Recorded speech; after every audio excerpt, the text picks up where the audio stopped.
we all happy? Yeah. Excellent.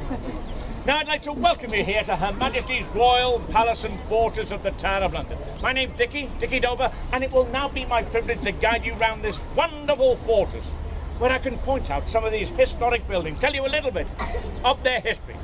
But before we depart along these cobbled paths that have been trod by kings and queens, through tales of murder, intrigue, executions, and romance,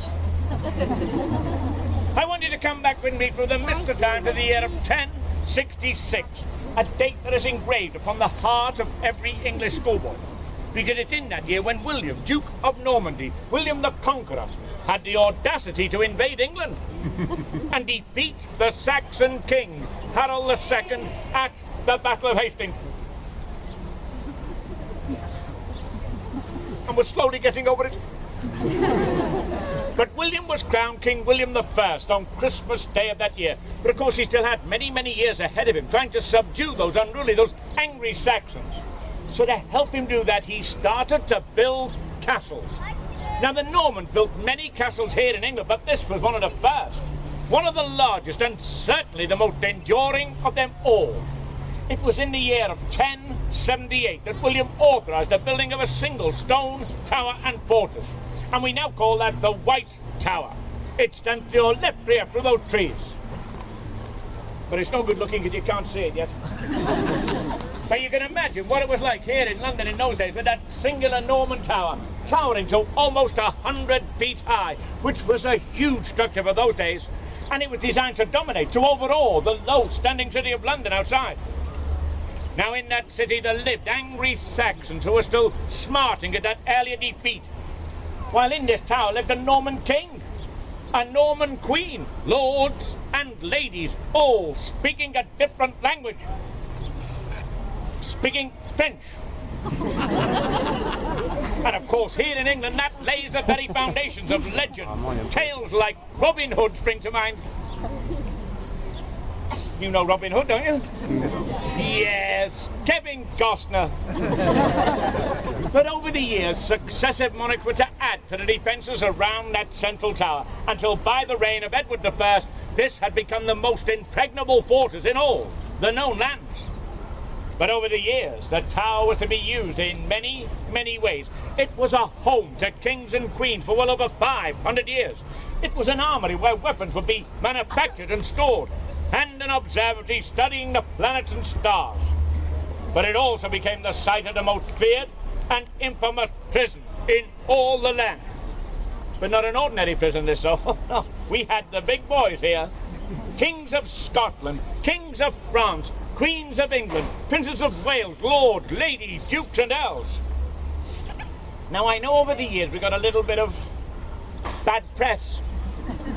And even today people think that all we did here was hang around, open these gates in the morning, bring a few lords and ladies inside, chop off their heads, then lock up again at night.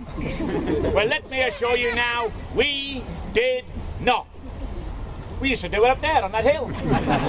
Because the axe was only used 6 times throughout history here within the tower, but many, many more times up upon the hill. And you can imagine what it was like up there the day of an execution. Thousands of people would be up there to witness a good beheading. The kids would have had the day off school. Mum would have made sandwiches. Everybody up there was in a party atmosphere. Except for one man. And he was led from the tower here on the morning of execution. And he would carry in his hand a leather pouch crammed with gold and silver coins. For he would have to pay for his own execution. He would make his way up through the crowd and climb the steps and hand that money over to the executioner. Do you know what they call that money today? Severance pay. And they don't get any better. He would lay his head down upon a wooden block as the executioner raised the axe high into the air. Down it would come. And he would hopefully behead his victim at a single stroke. The head was then lifted and shown to the crowd, who would then let out a mighty cheer.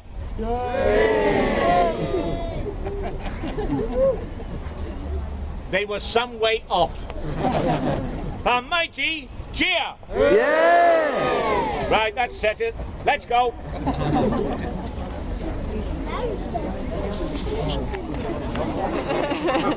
Bonjour.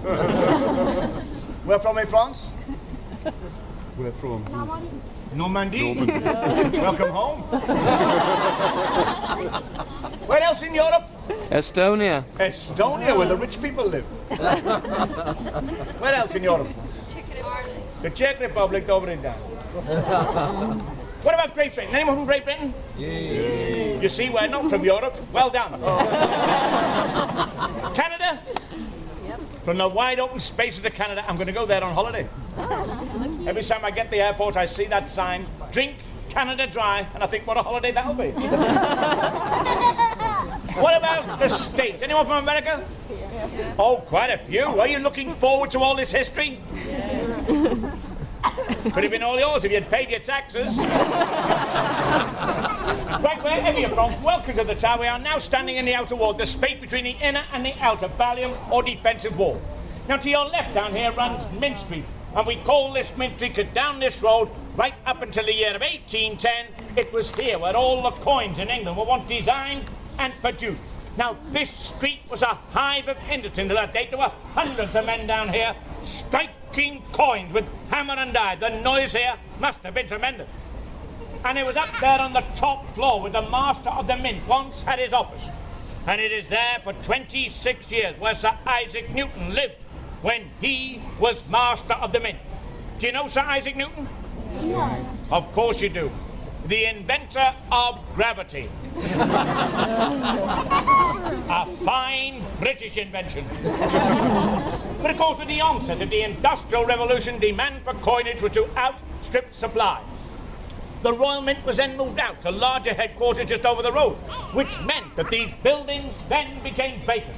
Well, it didn't take us long to run down here and grab a slice of this real estate, because these are now our homes. It's where we live. How many were aware that we all lived here? Who didn't know? Who didn't care? Now, behind you over there, you will see that tall, narrow archway. That is called the Sallet Port, and it is, in fact, the royal entrance of the tower. And you can imagine, over the centuries, the farewells and the greetings that have been uttered within that simple port. Now, the gates that hang there are original. They date back over 650 years.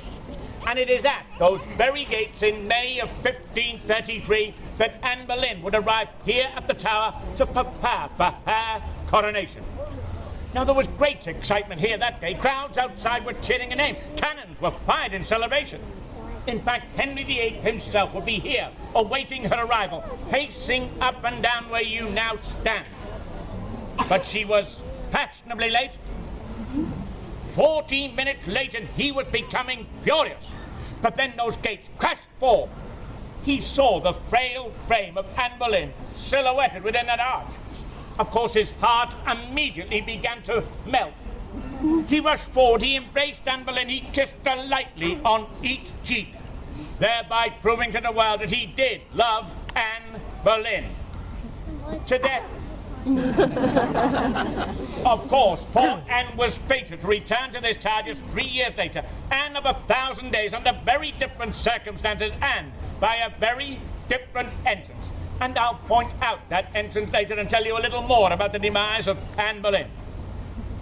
But here before you stands the bell tower. Now, this is the strongest, the oldest of the 13 towers on the inner wall, built during the reign of Richard I, the Lionheart. However, over the years, this tower was to hold important business. The man for all seasons, Sir Thomas More, the author of Utopia, he was held a prisoner here, along with his good friend, John Fisher, the Bishop of Rochester. Both men had defied the king, and they would not accept Henry as the supreme head of the church here in England. And they spent 15 months in intolerable condition behind the walls of this tower. But their spirits could not be broken. The next logical step for Henry was to break their bodies. So in July of 1535, they were taken from this tower, up through the jeering crowd, up to that scaffold site upon the hill. And there before a vast mob, they would have their heads smitten from their shoulders. 400 years later, in 1935, both of these men were to be canonized as saints. But there was also another man held here too. At a later date in history, a man called James Scott the Duke of Monmouth. Now, England had just come to the end of a very long and dismal period in its history under the Puritan leadership of Oliver Cromwell, the Commonwealth. Now, that was our little experiment with republicanism. It didn't work here. We invited a king back onto the throne, Charles II, and all of a sudden England became a lighter, happier, more joyous place to live. Theatres open, dance halls open, gaming houses open, and they even called Charles the Merry Monarch. And in celebration of those carefree days, Charles II himself would have 16 children. However, his wife had none of them.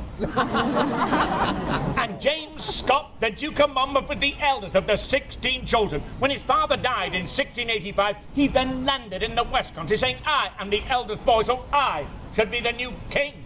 He moved inland gathering support. It was known as the Monmouth Rebellion. But that revolt was crushed on the 6th of July, and James Scott was brought here to this tower. But just 3 days later, he was taken out through the jeering crowds, up to that scaffold site up on the hill. You getting the hang of this yet? And it was there, upon that hill, he would meet his end under the blade of an axe. But it proved to be a bloody and botched affair. You see, the executioner that day, a giant of a man called Jack Ketch, was just a part-time executioner. Part-time butcher. Full-time drunkard. Who on this day managed to bring all three skills together. Now, as James Scott left this tower on the morning of execution, he made his way up through the crowds, he climbed the steps, and there he was greeted by a man that was so drunk he could hardly stand up. Begrudgingly handed his money to this man and said, "Do your job well." He then laid his head down upon the wooden block. He closed his eyes, he winced and waited. He waited while Jack Ketch had another strong drink of liquor.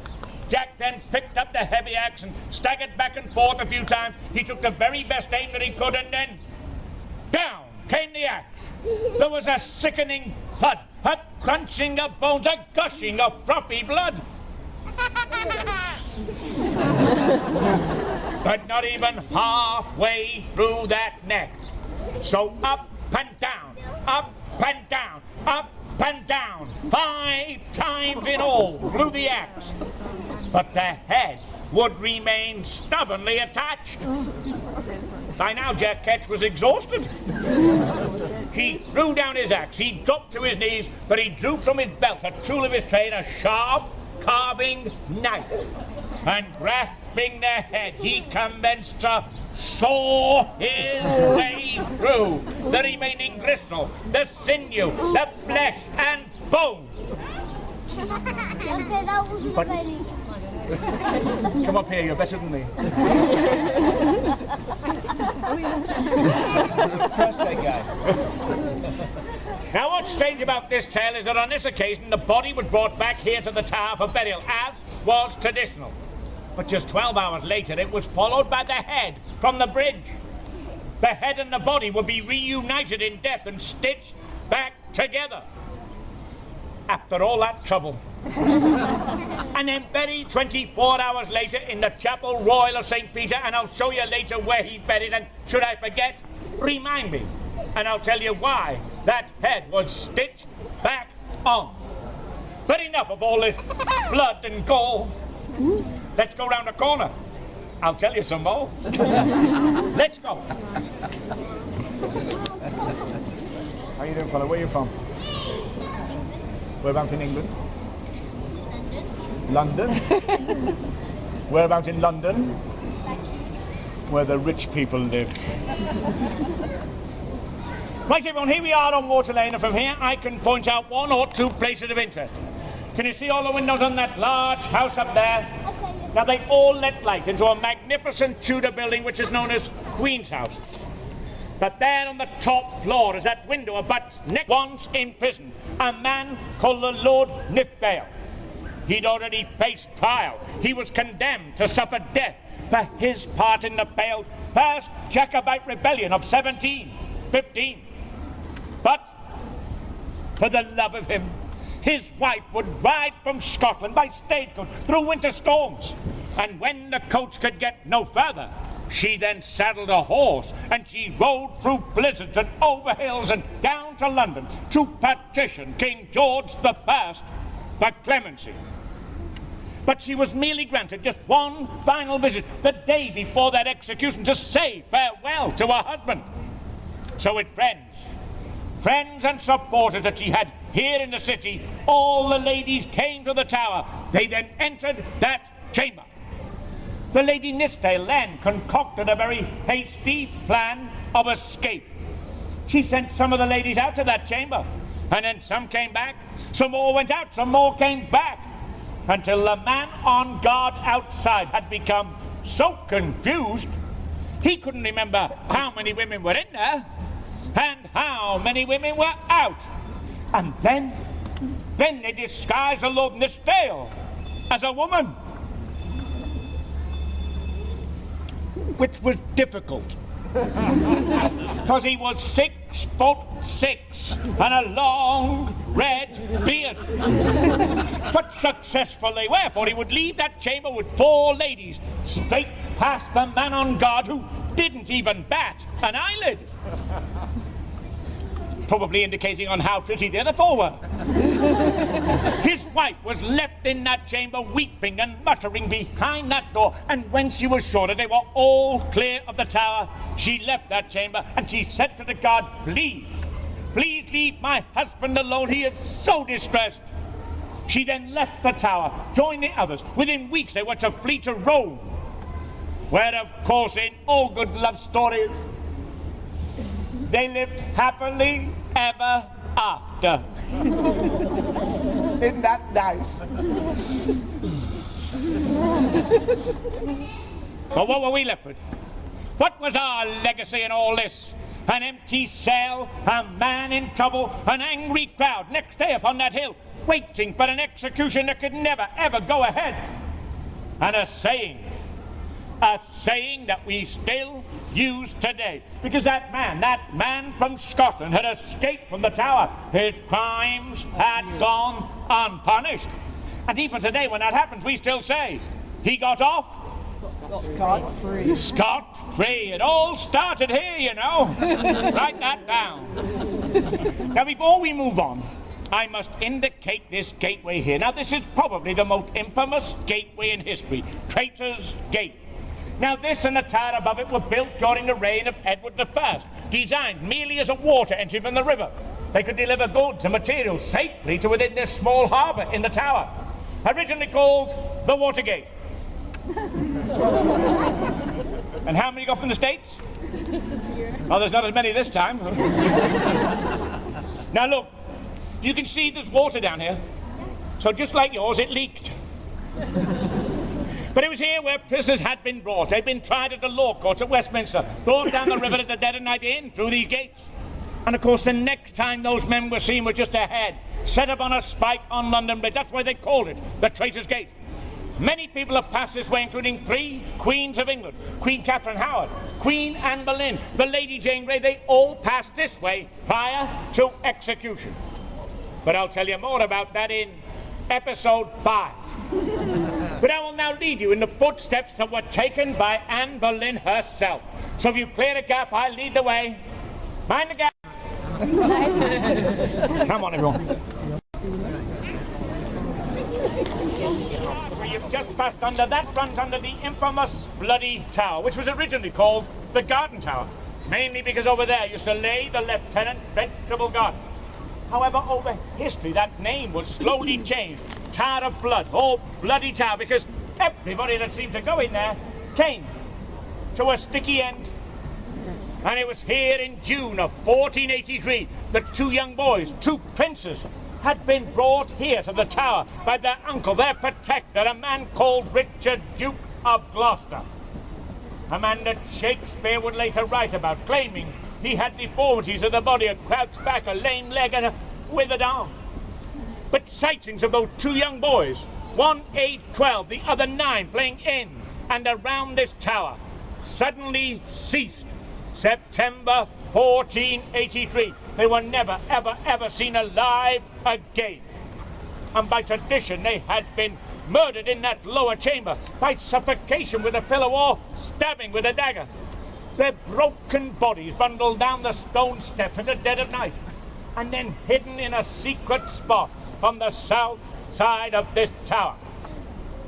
And it was there that the bodies would then remain concealed for 191 years, until at last, during the reign of Charles II, workmen who were working on a stairwell there, they discovered a wooden chest. Now at first they thought they'd found treasure, and they brushed away the soil in there. They broke open that ancient lock, but there was no gold, no silver, no jewels, just the rotted skeletal remains of two small boys. And yours. So the king then ordered the remains of the two princes be placed into an urn that had been specially designed by Sir Christopher Wren. They were then reburied in Westminster Abbey in a spot called Innocent's Corner, and there they remain to this very day. But who did that terrible deed? Who was the perpetrator of that double murder? I cannot tell you. You have to read the evidence yourselves and make up your own minds. It's a whodunit. But some people think it was the Duke of Buckingham. Other people may claim that it was Henry Tudor. But most people think it was the boy's own uncle, Richard, Duke of Gloucester. He'd already declared himself the King of England before the two princes disappeared, King Richard III. But he would not be a popular king here in England. He would reign for barely 3 years. He would then lose his crown and his life at the Battle of Bosworth Field. Now, the day before that battle, as he arrived at Bosworth Field, he would gather his generals round him in a half circle. He sat down on a low, dry stone wall, and there in the dirt in front of him, he mapped out the plan of attack, right down to the very last detail. But early the next morning, as he arrayed his troops along that battlefront to face his foe, at the very last minute, he was deserted. Deserted by Lord Stanley and 7,000 men. But in desperation with that smaller force, Richard would attack. And there, in the thick of the battle, he was dismounted from his horse. He fell to the ground with a crash. But despite the weight of that heavy armor, despite those bodily deformities, he managed to get himself up on one knee.